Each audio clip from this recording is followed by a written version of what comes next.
Hello, and welcome to another edition of our Reading the Signs podcast. I'm Rick Hinshaw. With me is Dr. Jim Dolan. Jim, Pope Leo, in the beginning of January, gave the papal annual address to the Vatican Diplomatic Corps, and the Associated Press headlined it as a major foreign policy address in which the Pope pointedly rebuked the United States, Russia, and other countries for their aggressive foreign policies.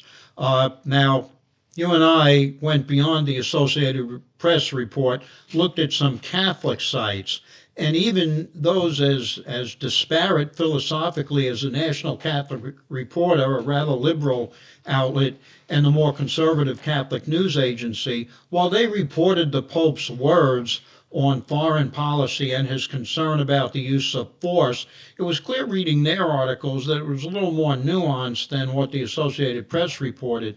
But most especially, what they brought out was that the Pope's speech was a lot more comprehensive than just foreign policy. For example, he spoke out about the right to life and defending the sanctity of all human life and promoting life affirming responses to issues of human suffering. He talked about recognizing the essential role of the family, both to the individual and to the development of society and to the mission of the church. He talked about defending freedom of speech, freedom of conscience, and religious freedom. He talked about all the religious persecution going on in the world, especially the persecution, often violent, of millions, hundreds of millions of Christians around the world. And another thing he really was interesting, he talked about the need to rediscover the meaning of words so that they're anchored in truth and used to promote rather than burden freedom of speech and exchange, open exchange of ideas. So there's so much to unpack about this. We'll spend half an hour and not cover nearly all of it. But what stands out for you to start the conversation, Jim? Thank you, Rick, for that dynamic kickoff of the show, and I'm eager to jump right in on that topic. Thank you for also directing me to the Pope's address, because it is, to me, if you go through the full address and you really want to explore and digest all of the issues that he addresses in his talk, there are 15 different topics that I counted. There are 15 different topics that the Pope addressed in his speech. Now, the people at the Associated Press, they know that. They're as smart as us. They know that 15 different topics were actually covered, but they only focused on what you said, war and international conflict. Foreign policy issues was their only focus. So why do they do that? I like to get into my experience as a mental health practitioner. I have to get into the why. Why do people do what they do? Why does public policy get shaped, I think, by individuals who have these actual political motivations that are emanating from their own personal needs? That's what I see what's going on with the Associated Press. They do it for, and as I mentioned on the last show, we have three levels of consciousness. We have consciousness, awareness. We have preconscious, which is mental material that can easily be brought into consciousness. And we have the bulk of our mental material that is stored in the unconscious, that is really only achievable through dreams or through a word association or some type of accidental process. So why is the Associated Press withholding the truth about what was really said? So you have to, in my opinion, kind of root back a little bit to understanding the human personality. They are either blocking this information, the fact that 15 different subjects were covered. They're either blocking this information from consciousness or awareness because they disagree or they find it troubling, but they're also blocking it because they find it challenging. And So let's pick up on that point, if you don't mind, Rick, that what the Pope said was challenging, not only to conservative Catholics, but to liberals as well.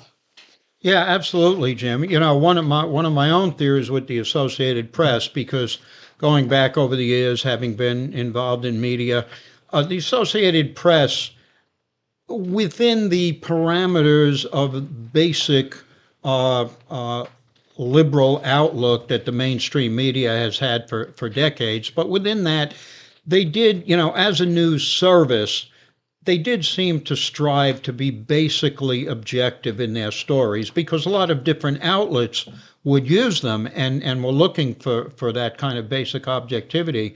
But in the current climate where everything's so polarized and media too, you can divide most media today clearly into liberal left and more conservative. And the Associated Press seems to have, certainly during the Trump era, but I think even before that, when there was more of an advent of conservative media and then independent internet media, the Associated Press seems to have made the determination that their interests are best served going hard left. And they are clearly a hard left outlet now, and particularly visceral in their anti-Trump reporting. So they took this, and that's not to downplay. The Pope was clear about the zeal for war that he sees today, and he was trying to ask nations to seek more peaceful means of dealing with their conflicts and differences. And the Associated Press, to be fair, they mentioned in passing that he criticized abortion, that he talked about freedom of speech, freedom of religion, but they didn't delve into those things at all because their agenda, and I think with you, it's what they wanted to highlight, and it's also what they wanted to downplay. Yeah, and if I could take that thought a little bit further, Rick, moving forward from what are typical psychological defenses, and I would say unhealthy psychological defenses such as repression or avoidance of material that you find troubling, if that's not the reason why they did it, it's because they see themselves as part of a culture war. And to cite the old adage, what is the first casualty of war? It's the truth.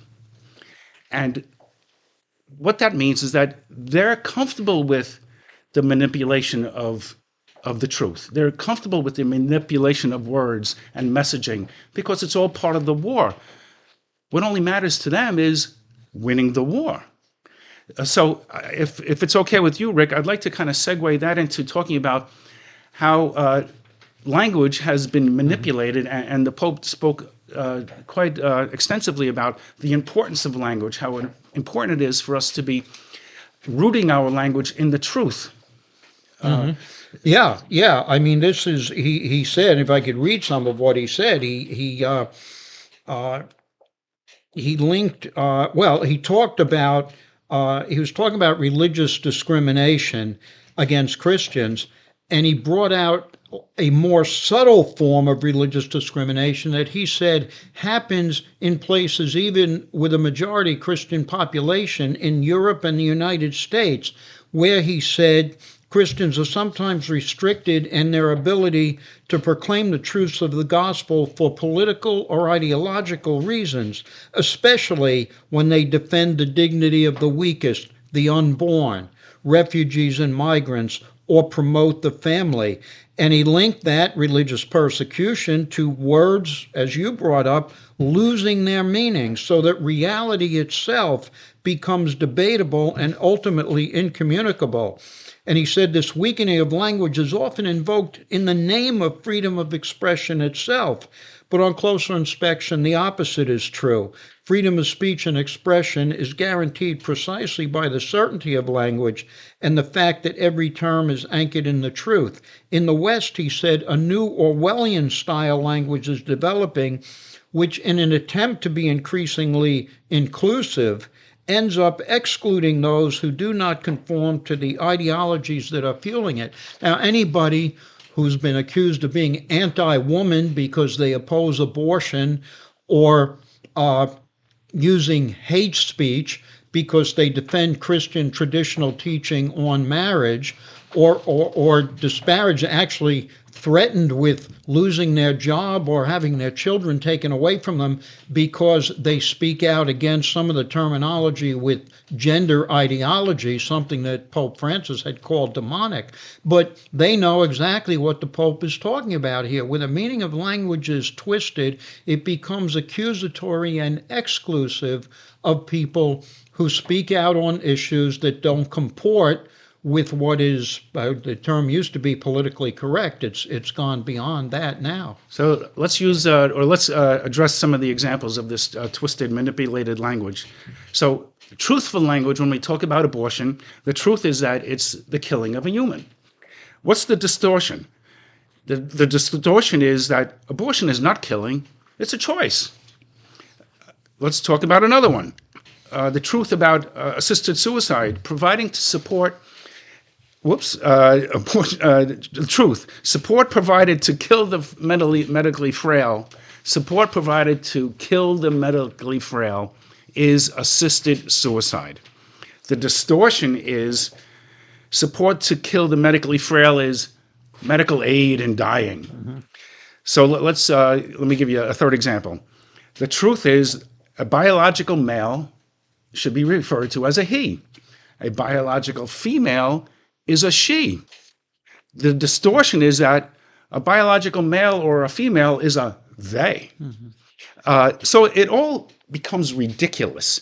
And this does, as you kind of alluded to, Rick, tie into the topic of transgenderism, where it is contended that one's sexuality is a subjective state and not a biologically based state. It kind of, along the lines of it becoming ridiculous, let's say if one is middle-aged and or even younger, but they decide that they feel subjectively like they are much older. I'm really a senior citizen, even though I'm 30 years of age. I should be eligible for Medicare and Social Security because I feel like an old person, even though biologically they're only 30 years of age, for example. Or what about the person who might be a middle-aged adult and is feeling especially youthful? I think I should be considered like an adolescent. And you know what?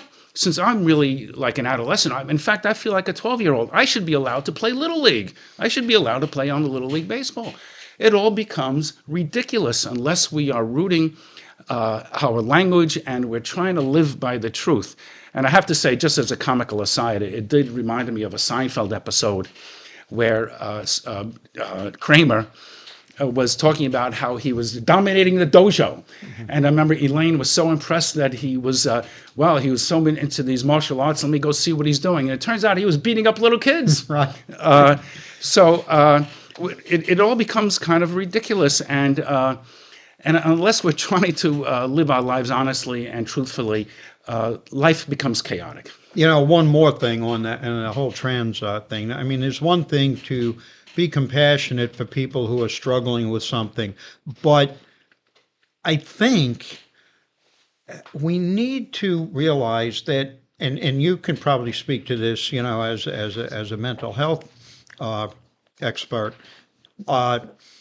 It seems to me that people who obsessively deny the very essence of who they are to the point of undergoing medications and even surgery to change the essence of who they are, it seems to me that they're mentally troubled. They need our compassion, they need our help as we can provide it, and certainly children who are propagandized into this. What child hasn't at some point wondered, I wonder what it'd be like to be a girl, or I wonder what it'd be like to be a boy. That doesn't mean that they're transgender, that they're conflicted in their body. And even if they think more about that, most of the time they grow out of it. But we're not acting compassionately and caringly when we encourage this. And you're seeing increasing incidents of terrible violence committed, not by all trans people, but it seems to be becoming more and more. And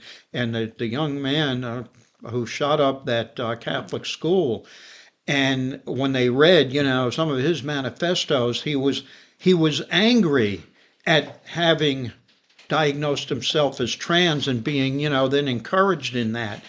but he was also angry because his mother opposed him getting those treatments.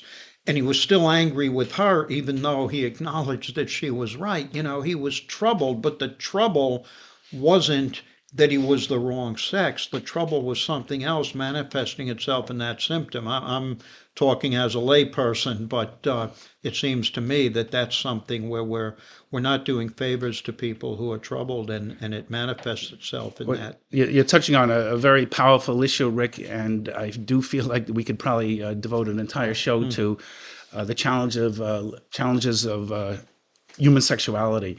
There are, and I'm going to go off tangent here a little bit, but Jesus said that the thought itself is enough to make one a sinner in the sexual realm. In other words, we should be very, very cautious about judging anybody about anything related to sexuality, because it is such a challenging issue for everybody. So, like I said, I think this is a topic that we probably could delve into more so at a later point, but certainly compassion and an understanding we're all people are struggling with this issue to some extent, some more than others, and they shouldn't be judged harshly for that reason. There's so many, like I said, there's 15 different topics that the Pope touched on, and we just touched on one of them, language. There's 14 more that we could talk about. Oh, yeah. And I'd like to touch a little on some of the different things he said about life issues. What he put front and center was that the right to life is the foundation of everything that nations are called to be involved with. And he put the right to life on more than just abortion, but he began with attacks at the beginning of life. And he talked, obviously, about abortion. He also talked about surrogacy, which he said reduces the child to a product and exploits a mother's body. And he talked about, later in life, he talked about euthanasia, which he called a deceptive false compassion, and called instead for efforts to help through palliative care, through other ways of helping people deal with issues that might lead them to lean toward suicide. But he did, when he talked about abortion, he said a number of things that the National Catholic Reporter quoted about, and I'll find it here momentarily because I'd like to read it. While you're looking for that, Rick, let me jump in because you mentioned about it here. I'll just finish the thought, and we'll have to go back to that about family. So in preparation for this show, it prompted me to do some research about the family and what's going on with the family. And I did wind up stumbling upon a video from Barack Obama when he was president. And he emphasized at various times in his life while he was on the campaign trail and while president, that one of the neglected keys to having a strong, intact, well-adjusted family is the role of the father. Is that the role of the father is underemphasized, and not to downplay the critical role of the heroic roles performed by the moms, but he on various occasions had very strong feelings that he expressed about the importance of the father in the home, and he refers to, or actually he describes his experiences as a father and the birth of his children. He got very personal in some of his comments about the birth of his children, their coming to life. He described that as a sacred experience, as a blessing from God. So I was very puzzled listening to that and watching that video. And then he also, during his presentation, he talked about his love for basketball, and he refers to basketball as shooting hoops, and I can beat you in a game if we play to 11. And I'm thinking, like, this is such a regular guy. And he, how did he wind up becoming a supporter of 9 months of abortion? if he's seeing the birth of his child as a sacred blessing from God, but 1 month before that, the birth would have been something that could have been done away with, and I was kind of like mind-boggled by that. But I'd like to get your take on that, and I'd like to kind of root back to something from the Bible on that as well. Well, yeah, and the thing is that Pope Leo made the clear link between respect for life and protecting the right to life and the family. And a couple of things he said about that. He called for a ministry of love and life. And he said it manifests itself in the exclusive and indissoluble union of a woman and a man. So he spoke clearly to the Christian understanding of marriage. And then he said, and it's also manifested in the welcoming of new life. And so he was bringing so many of these issues together. And interestingly, it was the National Catholic Reporter that the more liberal paper, that their headline was "Pope Leo warns war is back in vogue, hardened stance against abortion." Now, that's only two issues. He covered a lot more, but you can't get it all in a headline. But they got both those things in. And then the reporter Justin McClellan said the speech contained the Holy Father's harshest criticisms as Pope so far against abortion. He wrote, while Pope Francis had condemned the idea of a right to abortion in his 2025 address to the Diplomatic Corps, Leo dedicated noticeably more attention to abortion and other life issues. Protection of the right to life, Catholic News Agency quoted him, I mentioned this before, constitutes the indispensable foundation of every other human right. And as he talks about it as being such a foundation, to me, it raised echoes of the late Cardinal Joseph Bernardin, who, if you remember, was the author of the so-called seamless garment of life issues. And there's always been this division between pro-life Catholics and social justice Catholics, and there need not be, but the priorities, a lot of pro-life Catholics saw Cardinal Bernardin trying to take attention away from the singular focus on abortion. Social justice Catholics welcomed it because they're the ones I mentioned a couple of weeks ago, accuse pro-lifers and the Catholic Church of being only focused on the unborn, of being pro-birth rather than pro-life. But Cardinal Bernardin said, in explaining the consistent ethic of life, the Church's consistent ethic of life, and I'm quoting now, precisely because all issues involving human life are interdependent, a society which destroys human life by abortion under the mantle of law unavoidably undermines respect for life in all other contexts. Right. Likewise, protection in law and practice of unborn human life will benefit all life, not only the lives of the unborn. And that's part of the message that I hear in Pope Leo here. He's speaking out on so many different things, so many different attacks on life, so many different attacks on basic human rights. And he is showing how that abortion mentality impacts all of them, because it undermines respect for life, it undermines respect for basic human rights, it undermines respect for the natural law that the Catholic Church bases its moral and social teachings on. He even touches on how we have to respect the life of the planet. Yes, We have to be very mindful of our responsibility to care for God's creation.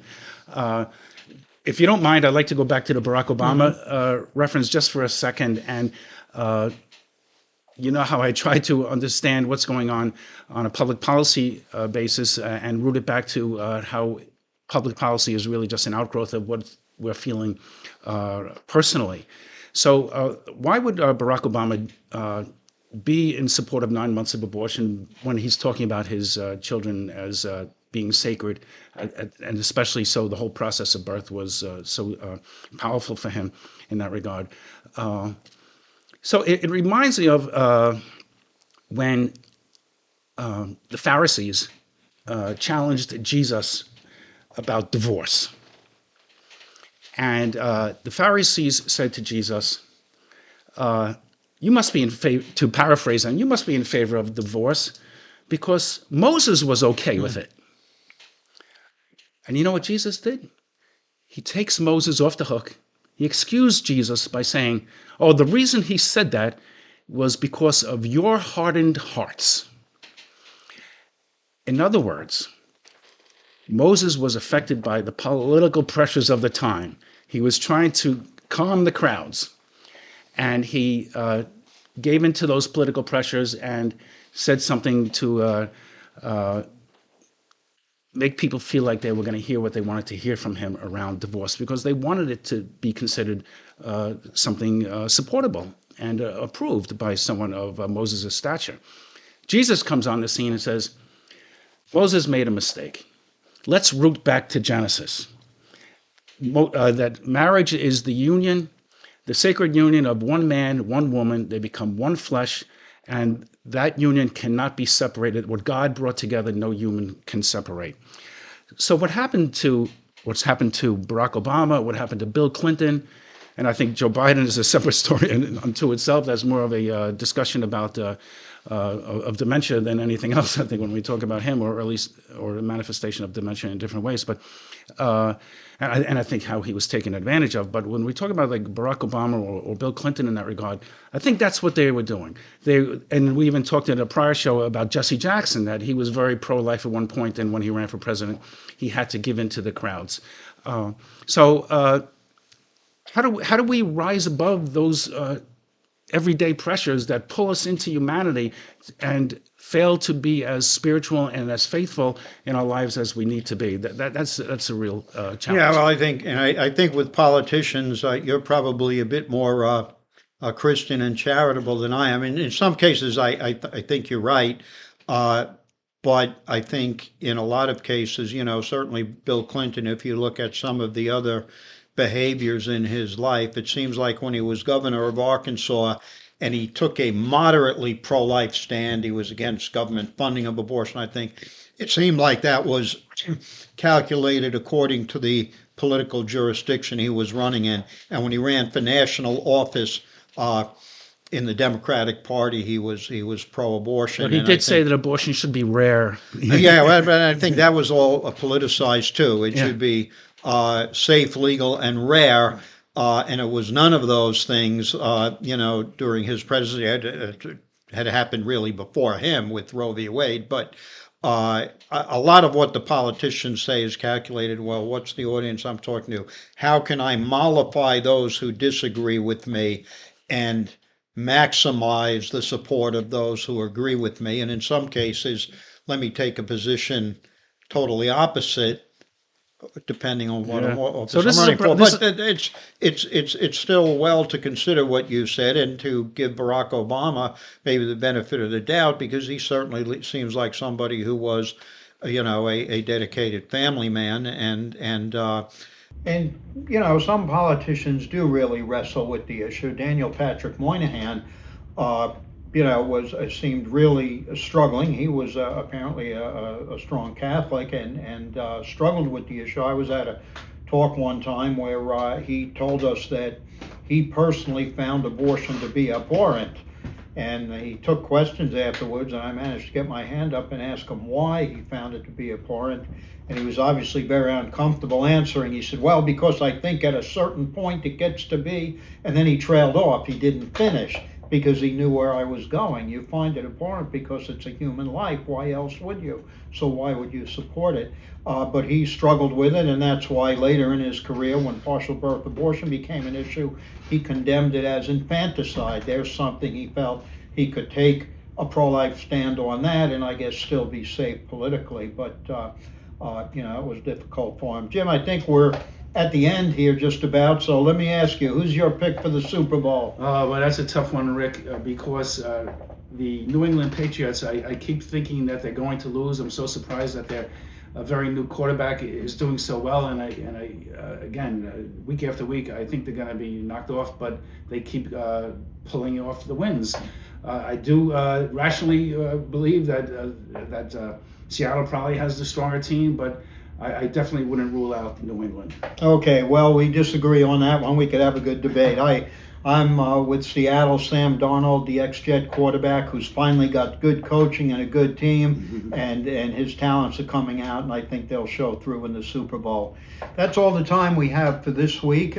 Just want to mention to you all, if like us, you're curious about all that the Pope said in this very broad-based, comprehensive speech to the Vatican diplomats, do as we did. Google the Pope's speech and read the entire speech, or check out what some of the Catholic media have to say about it, because their reporting has also been more comprehensive. You can also read my blog post coming up on it at Rick Hinshaw, Reading the Signs. And don't forget about Dr. Jim Dolan's blog site, A Catholic Christian and the Everyday. Check out Jim's writings as well. Thank you. We'll see you again in a couple of weeks.